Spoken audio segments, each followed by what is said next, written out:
profils d'archivage permettent de déterminer un formalisme que les unités archivistiques décrites dans les bordereaux de transfert doivent respecter afin d'être acceptés dans la solution logicielle Vitam. Les profils d'archivage sont composés de deux parties. La première est un jeu de métadonnées décrivant le profil, comme cela peut être le cas pour les contrats par exemple. La seconde partie est un fichier qui est associé à ce jeu de métadonnées.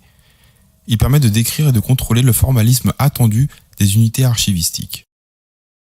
Afin de fonctionner, l'identifiant du profil, contenu dans ces métadonnées, doit à la fois être reporté dans le contrat d'entrée utilisé par le SIP soumis à la solution logicielle Vitam et dans le bordereau de transfert au niveau des management metadata. Le fichier comporte à la fois l'identifiant du profil et du contrat d'entrée.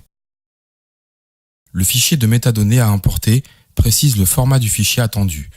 Les formats XSD et RNG sont acceptés.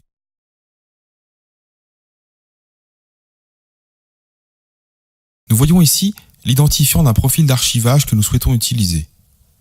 Nous allons l'ajouter au contrat d'entrée que nous allons déclarer dans le bordereau de transfert.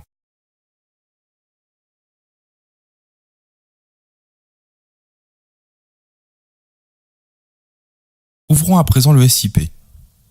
Nous voyons l'identifiant du contrat d'entrée que nous venons de modifier.